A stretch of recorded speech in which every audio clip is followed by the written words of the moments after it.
কোনো শব্দ নাই, অনেকক্ষণ বড়ি ডাকাডাকি করতেছে, কোনো চিল্লাচিল্লি নাই। একই ঘরে 4 নারীর নিথর দেহ আর বাহিরে রক্তমাখা শরীর নিয়ে ধরা পড়লেন ঘাতক। চেনা প্রতিবেশীর বিয়ের প্রস্তাব প্রত্যাখ্যান করাই কি এক নিমিষেই ধুলোয় মিশে গেল একটি পুরো পরিবার? নাকি এই নৃশংস হত্যাকাণ্ডের পেছনে লুকিয়ে আছে এক পেশাদার অপরাধী চক্রের গভীর ব্লুপ্রিন্ট? একজন সাধারণ ফল বিক্রেতা একা কিভাবে 4 দেওয়ালের শক্ত নিরাপত্তা ভেদ করে এমন রক্তক্ষয়ী তাণ্ডব চালালো, তা নিয়ে তৈরি হয়েছে এক জটিল সমীকরণ। দর্শক, সংবাদের শুরুতে যেমনটি বলছিলাম, লক্ষ্মীপুরে মা মেয়ে সহ 5 জন নিহত হয়েছে। এই বিষয়ে আরো তথ্য জানাতে লক্ষ্মীপুর থেকে আমাদের সাথে যুক্ত হচ্ছেন সহকর্মী আতর মনির। সম্মানিত দর্শক, এই মাত্র পাওয়া কিছু গুরুত্বপূর্ণ আপডেট ভিডিও নিয়ে আপনাদের মাঝে হাজির হয়েছি। যে ভিডিওগুলো সামাজিক যোগাযোগ মাধ্যমে ব্যাপক আকারে ভাইরাল হয়েছে, নেট দুনিয়ায় তোলপাড় সৃষ্টি করে দিয়েছে, নেটে জোরের গতিতে ভাইরাল হচ্ছে, সেই ভাইরাল কিছু টপিক একত্রিত করে আপনাদের মাঝে নিয়ে আসলাম। দর্শক, ভিডিওর শুরুতেই ভিডিওর বিশেষ কিছু অংশ দেখে আশা করি আপনারা বুঝতে পেরেছেন যে আজকের এই ভিডিওটি কতটুকু গুরুত্বপূর্ণ হতে চলেছে এবং আমরা কোন টপিকগুলো নিয়ে আলোচনা করতে যাচ্ছি। দর্শক, তার কথা বাড়াবো না, চলুন ভিডিওতে আমরা একে একে সেই ভাইরাল টপিকগুলো দেখে আসি। ভিডিওটি শুরু থেকে শেষ পর্যন্ত দেখার অনুরোধ রইল। চ্যানেলে নতুন হয়ে থাকলে সাবস্ক্রাইব করে একটি লাইক করে আমার সাথেই থাকুন।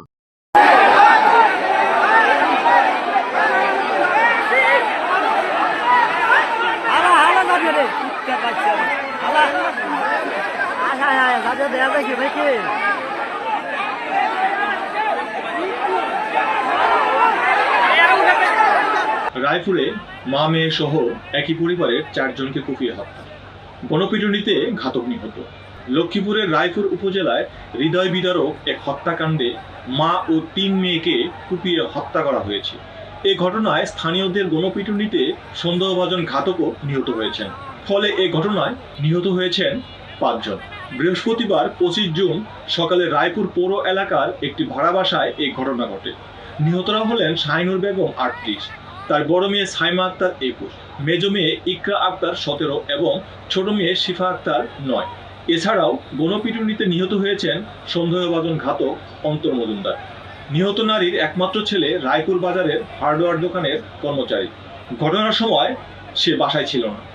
জেলা পুলিশ সুপার মোহাম্মদ আবু তারেক এবং রায়পুর উপজেলা স্বাস্থ্য ও পরিবার পরিকল্পনা কর্মকর্তা ডাক্তার বাহারুল আলম বিষয়টি নিশ্চিত করেছেন। পুলিশ ও স্থানীয় সূত্রে জানা গেছে, শাহিনুর বেগম দীর্ঘদিন ধরে সন্তানদের নিয়ে রায়পুরের একটি ভাড়া বাসায় বসবাস করছিলেন। 2019 সালে তার স্বামী মোহাম্মদ কামাল বিদ্যুৎপৃষ্ট হয়ে মারা যাওয়ার পর তিনি 3 মেয়ে ও এক ছেলেকে নিয়ে সংসার চালিয়ে আসছিলেন। বৃহস্পতিবার সকালে অন্তর মজুমদার নামে এক ব্যক্তি ওই বাসায় প্রবেশ করে ধারালো অস্ত্র দিয়ে শাহিনুর ও তার 3 মেয়ের উপর হামলা চালায়। গুরুতর আহত অবস্থায় তাদের উদ্ধার করে রায়পুর উপজেলা স্বাস্থ্য কমপ্লেক্সে নেওয়া হলে চিকিৎসকরা শাহিনুর, সাইমা ও শিফাকে মৃত ঘোষণা করেন। পরে আশঙ্কাজনক অবস্থায় ঢাকায় নেওয়ার পথে ইকরাও মারা যায়। ঘটনার পর স্থানীয়রা অভিযুক্ত অন্তরকে আটক করে গণপিটুনি দেয়। গুরুতর আহত অবস্থায় তাকে লক্ষ্মীপুর সদর হাসপাতালে নেওয়া হলে সেখানে তার মৃত্যু হয়। পুলিশ জানায়, অন্তর মজুমদার নোয়াখালী সুবর্ণচর উপজেলার বাসিন্দা এবং তিনি আগে ওই এলাকায় ভাড়া থাকতেন। প্রায় 7-8 মাস আগে বাসা ছেড়ে চলে গেলেও পূর্ব পরিচয়ের সূত্রে তিনি ঘটনাস্থলে আসেন বলে ধারণা করা হচ্ছে। জেলা পুলিশ সুপার মোহাম্মদ আবু তারেক জানান, ঘটনার কারণ এখনো নিশ্চিত হওয়া যায়নি। তদন্ত চলছে এবং হত্যার পেছনের উদ্দেশ্য উদ্ঘাটনের চেষ্টা করছে পুলিশ। এদিকে ঘটনাস্থলে উত্তেজিত জনতাকে নিয়ন্ত্রণ করতে গিয়ে পুলিশের 6 থেকে 7 সদস্য আহত হয়েছেন। সহকারী police super Raipur circle Mohammad Abdur Rashed জানান, পরিস্থিতি নিয়ন্ত্রণে আনতে গেলে বিক্ষুব্ধ জনতা পুলিশকে লক্ষ্য করে ইটপাটকেল নিক্ষেপ করে। ঘটনার পর এলাকায় শোক ও আতঙ্ক বিরাজ করছে। পুলিশ ঘটনাস্থল পরিদর্শন করছে এবং এ বিষয়ে প্রয়োজনীয় আইনগত ব্যবস্থা গ্রহণের প্রক্রিয়া চলছে।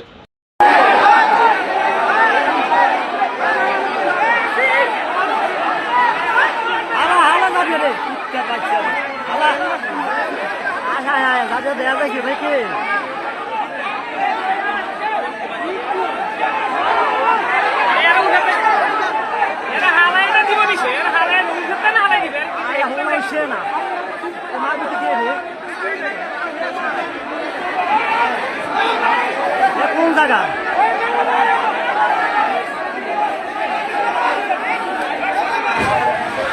মার আগে আগে দিতে বাড়ি দে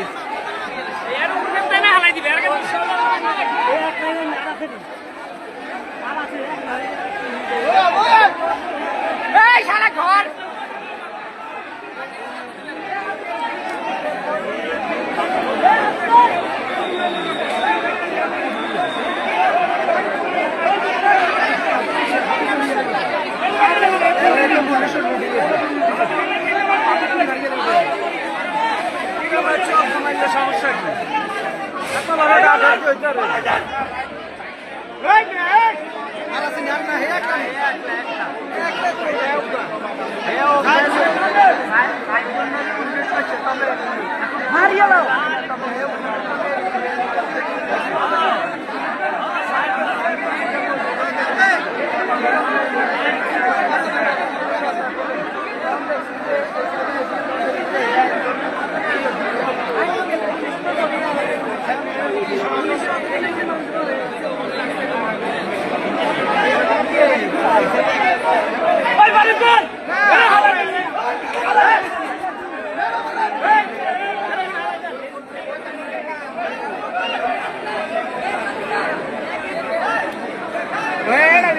হরিগেছেন নিচে নিচে কি হরিগেছেন মাগি দিতে নাকি আছে ও হেসার দিন আমার দিশা লাগে